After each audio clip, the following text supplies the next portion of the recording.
Социалдык тармактарда Дайырбек Орунбековду кызматтан кетирүү талабы коюлду. Кемпир-абад иши боюнча абактагылар эл аралык уюмдарга кайрылуу жасады. Эки эс алуучунун өлүмүнө шектелген моторлуу кайыктын 16 жаштагы айдоочусу камалды. Бюджеттин эсебинен сатып алууларда тендер өткөрүү жокко чыкты. Көпчүлүк африкалык лидерлер Путиндин саммитине катышуудан баш тартты.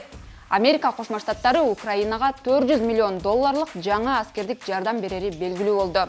Апта ичинде болгон маанилүү жаңылыктардын топтому менен тааныштырам. Атым Айсель, саламатсызбы?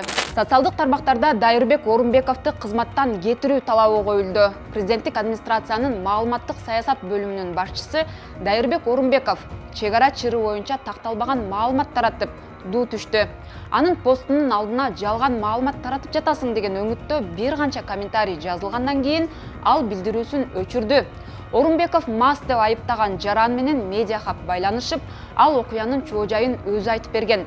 Ошондой эле Орунбековдун айткандарын төгүндөгөн. Учурда соц тармак колдонуучулары Дайырбек Орунбековду ээлеген кызматынан алынсын деген талап коюп жатат. Алар өздөрүнүн билдирүүлөрүнө президент Садыр Жапаров жана Улуттук коопсуздук мамлекеттик комитетинин төрагасы Камчыбек Ташиевди дагы белгилешүүдө.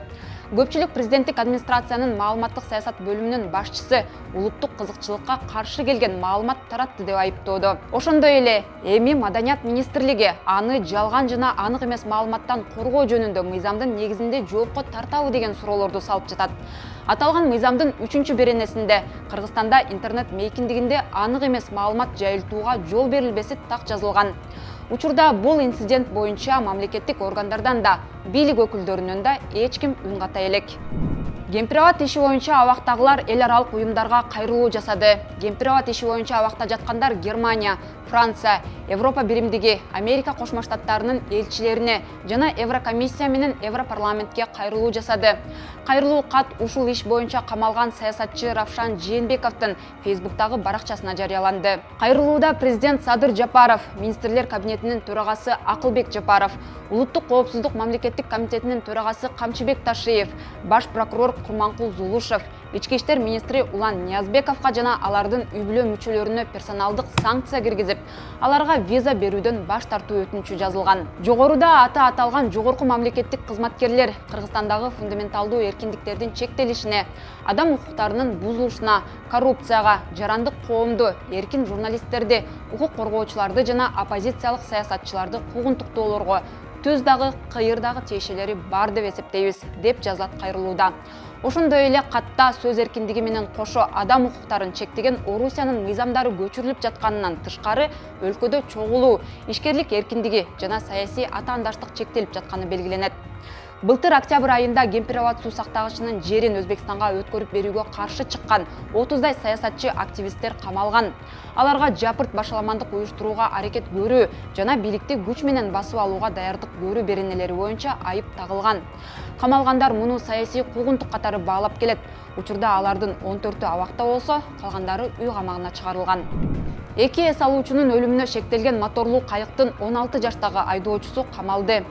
Чолпон Ата шаарындагы пансионаттардын биринде эки эс алуучунун өлүмү боюнча байкабастыктан адам өлүмүнө алып келүү беренеси боюнча кылмыш иши козголду. Бул тууралуу Ысык Көл облусунун ички иштер башкармалыгынын басма сөз кызматы билдирди. Маалыматка ылайык, бул боюнча кылмышка шектүү катары 16 жаштагы моторлуу кайыктын айдоочусу кармалып, сот анын баш коргоо чарасын тандаганга чейин убактылуу кармоочу жайга камалды. 23-июлда Чолпон Атадагы пансионаттардын биринде скутердин айдоочусу таблетка баллонун сүйрөтүп бара жаткан жеринен теплоходко урунган. Баллондо отуруп бараткан 19 жана 23 жаштагы эки жаран каза болуп, бир адам жабыркаган. Ал тапта Ысык Көлдө жергиликтүү милиция кызматы скутер ээлерине түшүндүрүү иштерин жүргүзүп, коопсуздук эрежелерин эскертүүдө.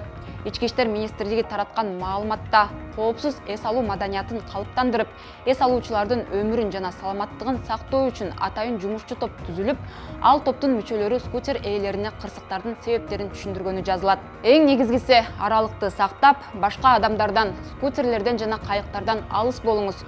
Бул кагылышууларды жана кырсыктарды алдын алууга жардам берет, дейт Ички иштер министрлигинин коомдук коопсуздук кызматынын бөлүм башчысы Таалай Алимжанов.